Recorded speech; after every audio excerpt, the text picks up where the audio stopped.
سوال آیا ہے دریاب بھائی، کیا غوث واقعی کائنات چلاتے ہیں؟ جی بائی ڈیفینیشن جو غوث کی ڈیفینیشن ہے، جی یا تو آپ غوث کی ڈیفینیشن پہ اعتراض کر لیں، مانے نا، کیونکہ زبردستی تو نہیں ہے، جس نے نہیں ماننا وہ نہ مانے. جو غوث کی ڈیفینیشن مانے گا یا پڑھے گا اس کو نظر آ جائے گا ڈیفینیشن میں لکھا یہ کہ غوث کی ڈیوٹی ہی کائنات چلانا ہے، دنیا کا نظام چلانا ہے. جیسے فرشتے، موت کا فرشتہ کون ہے؟ حضرت اسرائیل علیہ السلام. کیا حضرت اسرافیل جان نکال لیں گے؟ نہیں، ان کا کام ہی نہیں ہے. حضرت اسرافیل نے سور پھونکنا ہے. صحیح.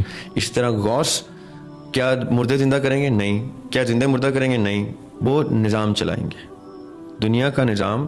جتنے بھی رجال الغیب ہیں، جتنے بھی وہ بزرگان ہیں جو ولی، کلندر، اوتاد، کتب، ابدال، غوث، اور ان کے بیچ میں بھی ڈگریز ہوتی ہیں، یہ سب کے سب نظام چلانے کے لیے ہی اپنے آپ کو وقف کرتے ہیں.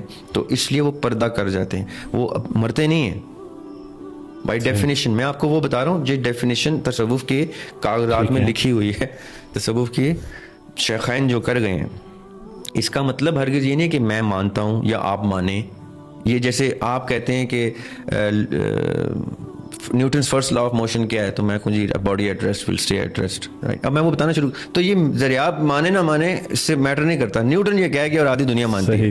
اسی طرح میں مانوں یا نہ مانوں، آپ مانیں یا نہ مانیں، تصوف کے شیخین لکھ گئے ہیں یہ بات کہ یہ پوری چین آف کمانڈ ہے جس میں سب سے اوپر غوث ہیں، اور غوث رپورٹ کرتے ہیں آقا علیہ السلام کو. بلکہ آقا علیہ السلام کے بھی اوپر ایک پوری محفل ہوتی ہے. یہ جو خانہ کعبہ ہے، اس خانہ کعبہ کا یہ ایکچوئل خانہ کعبہ یہ نہیں ہے تصوف کے کاغذوں میں، یہ ریپلیکا ہے اس خانہ کعبہ کا جہاں پہ ایکچوئل طواف ہوتا ہے.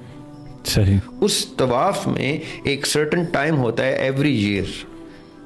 اس ٹائم پہ ایسی مجلس سجتی ہے جہاں پہ ادھر کی ہائرارکی کے لوگ اپوائنٹ کیے جاتے ہیں. ٹھیک ہے. اینول بیسس پہ، منتھلی بیسس پہ، ویکلی بیسس پہ، ڈیلی بیسس پہ، کیونکہ وہ ٹائم سے قید سے آزاد ہوتے ہیں، تو وہ اپنا ان کا ایک ٹائم ہوتا ہے. وہ میں نے ایک شعر آپ کو بتایا تھا نا کہ دیکھ کیسے فلک نشینوں کے اپنے شمسی نظام ہوتے ہیں.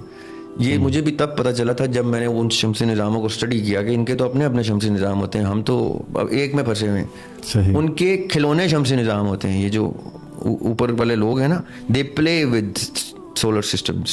یہ جو اب سائنس ڈسکور کر رہی ہے نا، اتنی گیلیکسیز ہیں، وہ ان کی ہیں، ان کی گیلیکسیز ہیں، یہ چلاتے ہیں by definition, by the books of شیخین، اکارڈنگ ٹو دیم.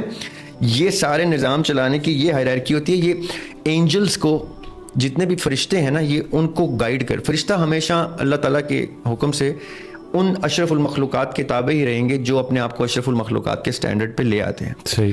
فرشتوں کو گائیڈ یہ کر رہے ہوتے ہیں کہ اب یہ کرنا ہے، وہ کرنا ہے، وہ کرنا ہے. اور یہ ہر ایریا کے الگ لوگ ہوتے ہیں، پھر کانٹیننٹ کے الگ ہوتے ہیں. یہ جتنے کانٹیننٹس ہوتے ہیں اتنے ان کے کنٹرولرز ہوتے ہیں. کنٹریز کے الگ ہوتے ہیں، ریجنس کے الگ ہوتے ہیں. پھر وہ آسمان وائز ان کے الگ رینکس ہوتے ہیں. یہ کتابیں پڑھنے سے تعلق رکھتے ہیں، مانے نہ مانے پڑھ لیں، لوگ پڑھتے نہیں.